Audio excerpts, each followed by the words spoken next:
நாம் அரசியலுக்கு வந்ததிலிருந்தே நம்மளை பற்றி நிறைய சில வதந்திகள், அந்த டீம் இந்த டீம் அப்படிலாம் சொல்லிக்கிட்டு இருக்காங்க இல்லையா. ஆனால் இவர் எந்த டீமும் கிடையாது, மக்களுடைய டீம்,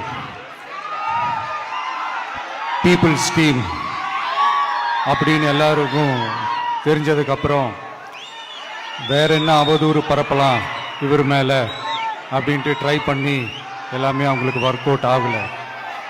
ஸோ கடைசியில் என்னதான் இந்த விஜயை பண்ணலாம் அப்படின்னு நினைக்கும் போது தான் இந்த கூட்டணி அந்த கூட்டணிலாம் சேர போகிறாரு அப்படின்ட்டு ஒரு பொய்யான ஒரு பிரச்சாரத்தை பண்ணிக்கிட்டு இருந்தாங்க. இந்த நியூஸ் எல்லாம் கேட்டு நீங்கள் கொஞ்சம் கன்ஃபியூஸ் ஆயிருப்பீங்க. அதனால் இங்கே மறுபடியும் ஓப்பனாக தெளிவாக ஒரு விஷயத்தை நான் சொல்கிறேன்.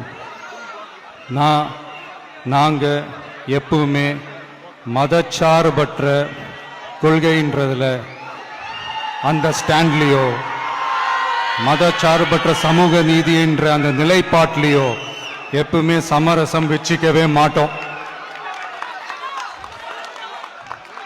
நம்மளுடைய தலைமையில தான் ஆட்சி அப்படின்றதுல எப்பவுமே உறுதியா இருக்கிறோம். நம்மளுடைய முதல் மாநாட்டில் கூட நான் சொன்ன மாதிரி அரசியலில் யாருக்காகவும் எதுக்காகவும் எந்த விதமான ஒரு சமரசமும் நாம் வச்சுக்க போறதே இல்லை. அந்த பேச்சுவார்த்தையே கிடையாது. சரிங்களா?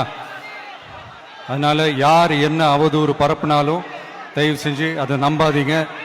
எல்லாம் வல்ல இறைவனின் அருளால் நாம நினைச்ச டார்கெட்டை நம்மளால நிச்சயமா அடைய முடியும்.